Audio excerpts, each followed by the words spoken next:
Breaking news po mga kababayan. Nako po, Jerbil Luistro.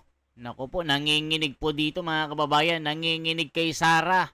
Dahil nga dito sa ginawa ni Sara na nagsampa na ng kaso at sinabi ng reporter paano, what happens if BP Sara resigns?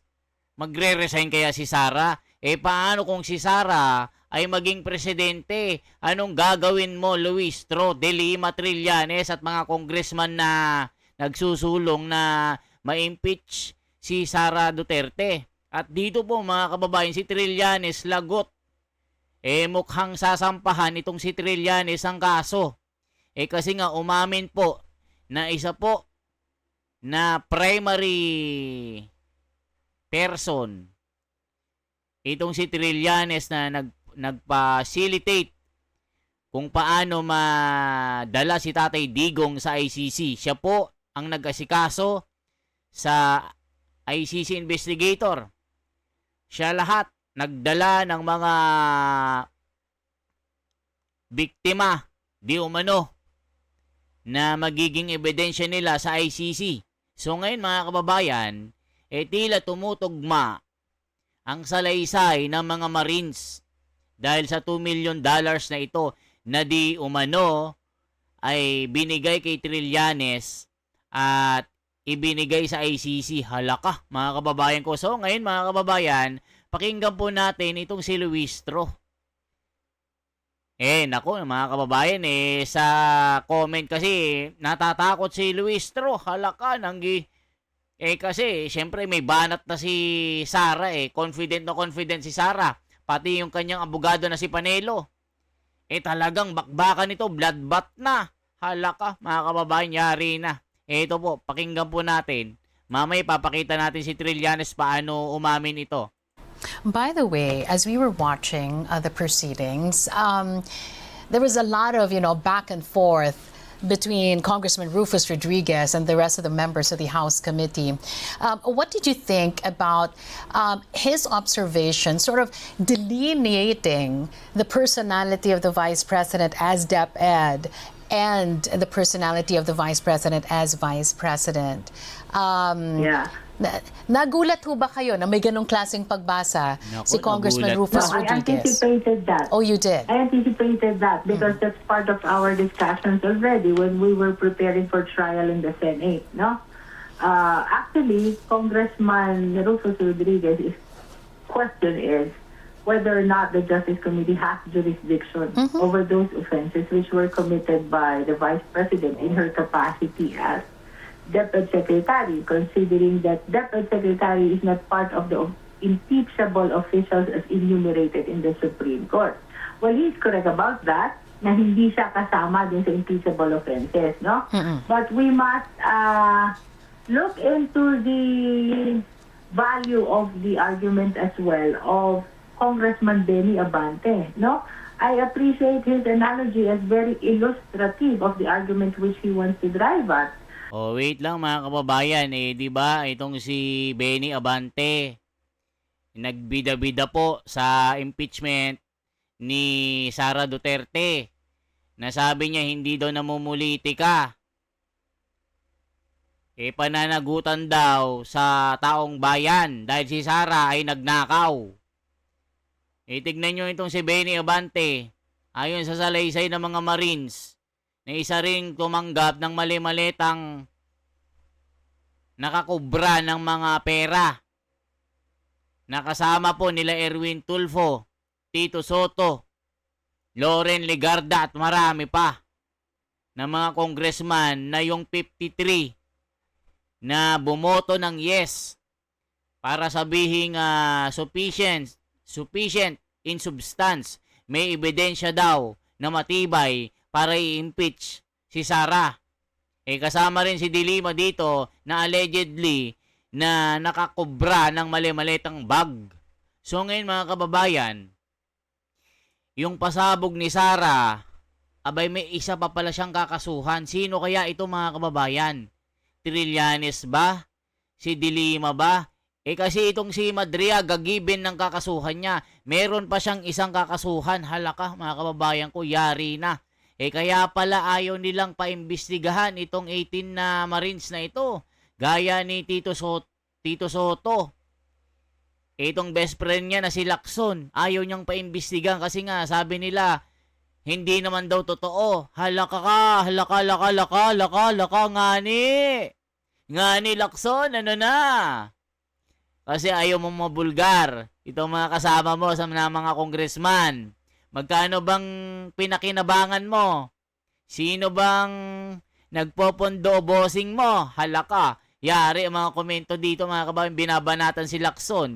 Pinutakti ng bashing doon sa kanyang main account sa FB.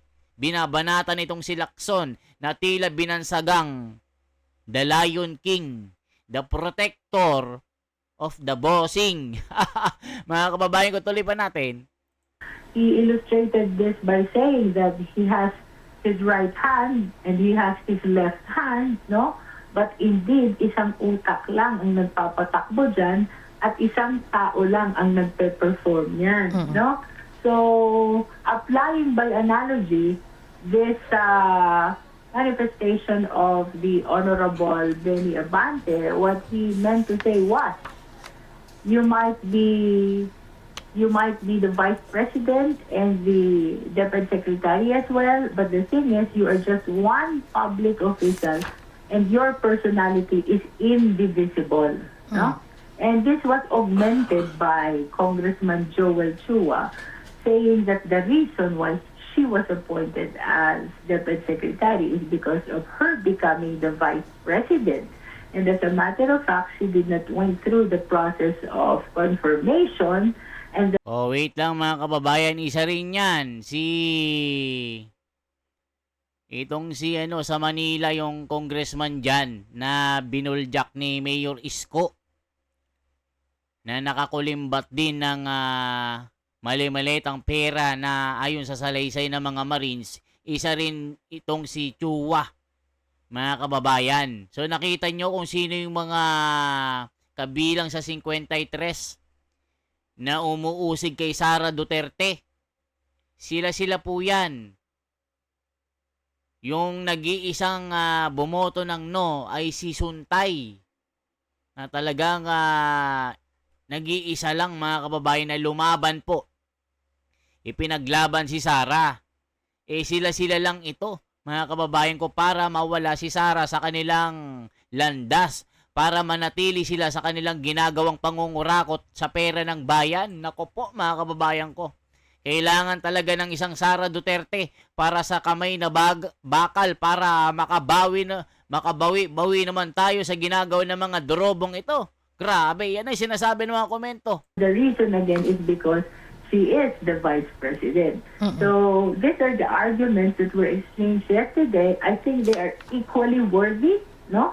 They are equally worthy, these two arguments, but of course it will be the majority who will decide, but at least for the purpose of determining sufficiency in substance, I think that argument was sustained the recital of facts was sustained by the majority, 54 members of the Justice Committee. Congressman, if you had anticipated that question coming from Congressman Rodriguez, did you anticipate it the way he voted?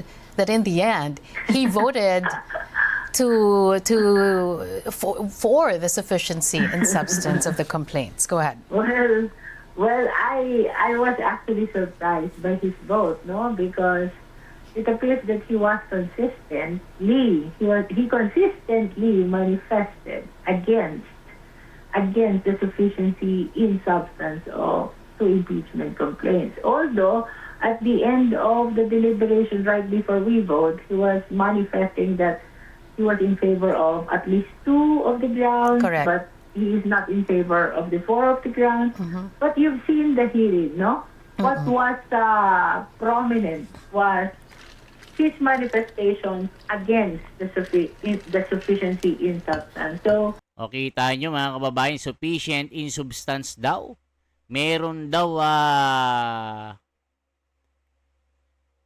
yung mga nakalap daw na ebidensya ay 100% daw. Pero nung kay BBM, wala daw. Halaka. Ano ang sabi ng mga komento? Walang resign, diretso tayo impeachment, tapusin natin ito, sabi ng mga tangalista. Nako, kasong isinampa ni Nina Trillanes, anyo, panggigipit. Laka, panggigipit daw nila sa mga 18 Marines. Nagyayabang-yabang yang lang si Rufus, magpaangas mode. Sana mag-resign na lang si BP para makatakbo siya as president, then durugin niya ang mga kawatan dyan sa Congress, isa na si Luistro. Grabe, ituloy pa rin ang impeachment kahit mag-resign para hindi na makahawak ng posisyon. Nako, mga tangalista. Ombudsman naman ang liliti sa kanya, walang lusot, malabo siyang maging presidente, no, mga tangalista. Asos Luistro, as if naman wala kang bahid ng kasalanan, no, kita nyo? Nagmamalinis itong si Luistro. Akala mo walang bahid ng kasalanan, asawa mo nga may kaso na tinatago mo, halaka. Ang isa, kadin naman sa nakinabang sa flood control scandal. Ininbestigahan mo mga kasamahan mo dyan sa Congress, pare-parehe ko yung magnanakaw, halaka. Hayaan mo na lang alisin kanila, Sara, para hindi ka mahirapan, ang mga tangalista. Duterte pa rin ang karamihan sa mga tao sa Pilipinas dahil alam ng taong bayan na lamang sa survey ang BP pagka-presidente, kaya nila yung gustong ma-impeach para mawala si Sara. Tandaan, si Rodrigo nung tumakbo pagka-presidente, katiting lang ang kanyang kakampi sa Congress at Mayor, pati Governor. Isa rin lang yata yon, pero panalo si Digong, halaka, mga kababayan ko. So ngayon, mga kababayan, ipakita ko itong si Trillanes. Ito po si Trillanes, mga kababayan ko. Ito, pakinggan nyo po, umamin po ito, mga kababayan. Umamin si Trillanes. Grabe talagang pag-amin nito. Ito po si Trillanes, mga kababayan. Panoorin po natin. Umamin po ng bonggang-bongga. Ito po. Hindi ko ikinaila na since 2017 nakikipag-ugnayan ako sa ICC, pagkalap ng ebidensya, testigo, at lahat ng kailangan gawin para palakasin yung kaso laban kay Duterte. Yun po yun. Hindi ko ikinaila na since 2017 nakikipag-ugnayan ako sa ICC, pagkalap ng ebidensya, testigo, at lahat ng kailangan gawin para palakasin yung kaso laban kay Duterte. Yun po yun. Hindi ko ikinaila na since 2017 nakikipag-ugnayan ako sa ICC, pagkalap ng ebidensya, testigo. O kita nyo, dati tinatanggi pero ngayon, inaamin. Ano ba talaga, Trillanes? Huling-huli ka na. Kung hindi nilaglag ni Remulla, hindi siya aamin, halaka. At lahat ng kailangan gawin para palakasin yung kaso laban kay Duterte. Yun po yun. O kita nyo, o tignan natin na ICC Trillanes, o tignan nyo po. Talagang wala na, nilaglag na ni Remulla. O eto, tignan nyo ha. Tignan nyo, mga kababayan, paano napakasinungaling ng taong ito. Gusto ko lang kunin din ang panig nyo Tignan dun nyo po po. sa mga isiniwalat po nung 18 Marines, pati ni Attorney Balikod. Isa daw ho kayo dun sa mga na-deliveran nila nung maleta na may mga lamang pera. Kayo daw po yung parang nag-handle or tumulong dun po sa mga taga-ICC when they came over to investigate ito pong extrajudicial killings. Medyo tricky lang po doon kung totoo yung allegation nila na the money para magamit for the expenses ng mga tiga-ICC through you came from Zaldico, yung mga mali-maletang araw ho. So you think it's a spin? Yes, definitely it's a spin. Bakit ngayon? Kung kailan kasagsagan ng confirmation of charges hearing, bakit ngayon sila mag-expose? Those are the spins. Kasi kailangan nga nilang palabasin na sinuhulan, winine and dine, ganun yung nila. Para magamit ni Kaufman na sasabihin, corrupt yung mga ICC investigators. I will not let that happen dahil para masabotage nila yung hustisya na hinahanap namin. How about attending yung meetings daw na nandun si Zaldico, si Speaker Romualdez, etc.? Wala po mga ganyang mga meetings. Ang O, kita nyo mga kababayan, gaano kasi nungaling ito, mga kababayan ko. Umamin tapos binulgar din ang sarili. O, hindi daw, wala daw mga meeting-meeting, pero sa interview niya ngayon lang, umamin na. Naku, Trillanes, bukong-buko ka na. Yari ka na. ginagawa kasi nila, komo ngayon nasa hot water si Saldico. Parang madampian ka lang ni Saldico, parang ano ka na no? Parang nasa impyerno ka na. Ito ngayon na mabibigat na tanong. Sino ba ang nagpondo dyan sa mga yan? Sino nag-organisa sa kanila? Sino yung mastermind dyan? I tell you, pagka inimbestigahan na ito mga to, yung 80 na sundalo na yan, malalaman natin magkano binigay sa kanila. Kita nyo mga kababayan, gano'n kasi nungaling ito, nagtatanggi, tapos ngayon, amin din pala, mukhang nagkakatotoo ang revelasyon ni Trillanes noong 2024 tungkol sa ICC. Halaka. I-check nga natin mga kababayan. Grabe itong si Trillanes. Trillanes, inamin na dati siyang may ICC ugnayan. Kakaamin lang mga kababayan ko. Suhol na galing mismo sa pera ng taong bayan, ICC investigator, nakipag-meeting pala. Naku po mga kababayan ko, ito tingnan nyo. Ano nyo nalaman na sila pala yon? Lately na lang din ma'am, nakita namin sa TV na sila pala yung investigator doon ma'am. Na isa sa mga iniskortan nyo. Yes ma'am. Nagpunta rito. Yes ma'am. Ano ba yung mga ginawa nila rito? December 2023, survey.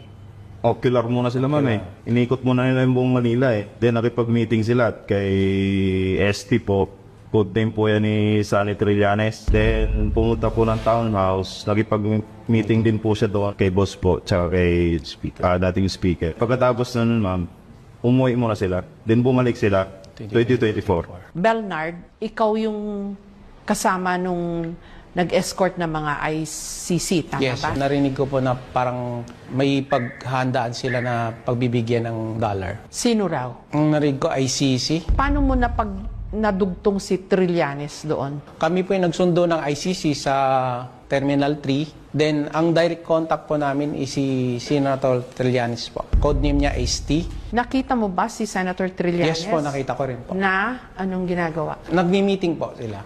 Ka-meeting yung... ICC. Ngayon, paano mo napagtanto na yung pera na pinalit nyo from pesos to dollars napunta sa ICC? Ayun po yung pagkakarinig ko sa executive ni boss, si Paul. Dumaan ba yun kay ST, kay Senator Trillanes? Malamang, yes po. Nakita mo o binigay nyo sa kanya yung maleta? Nasa, dapat naman po, executive naman po yung nakakalam po niyan, ma'am. Correction lang doon sa kwan ma'am.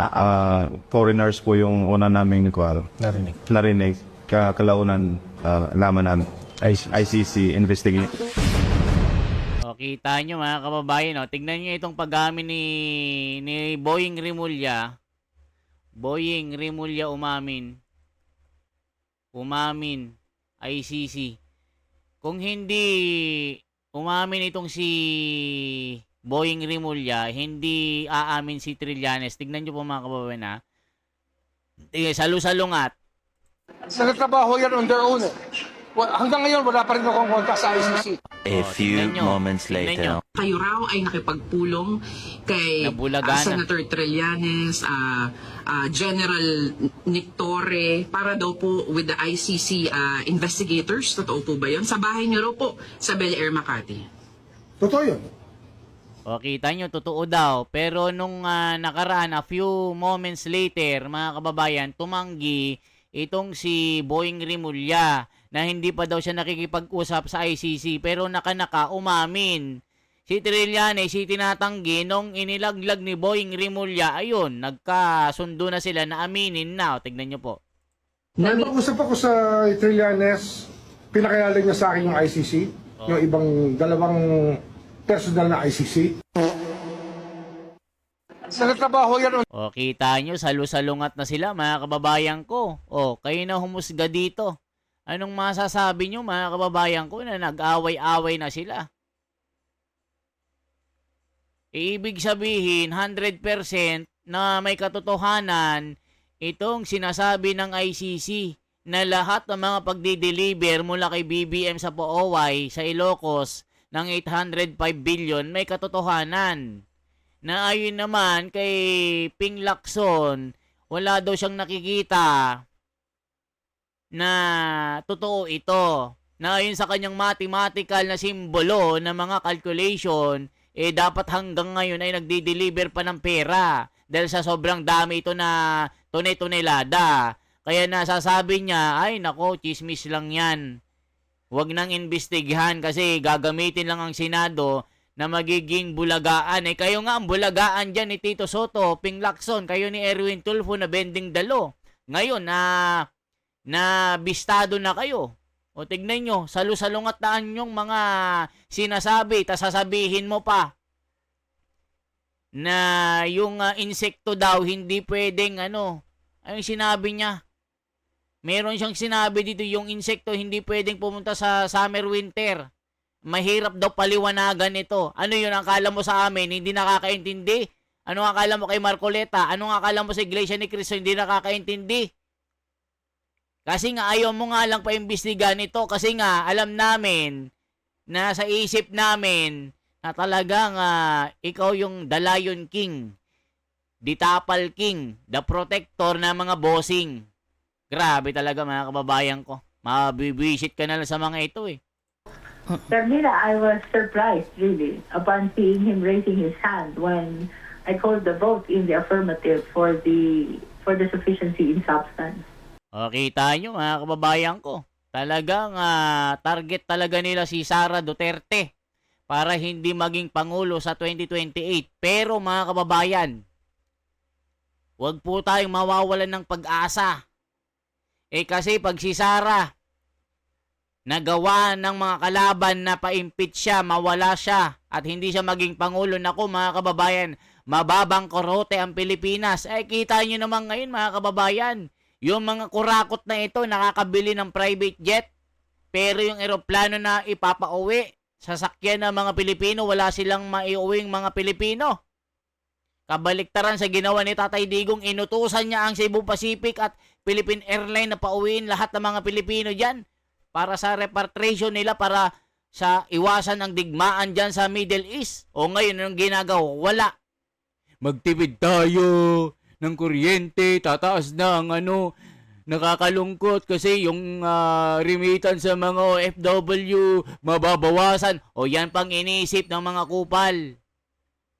Kaya kung umabot kayo sa video ito mga kababayan, ano masasabi nyo dito? May resback na si Sara Duterte.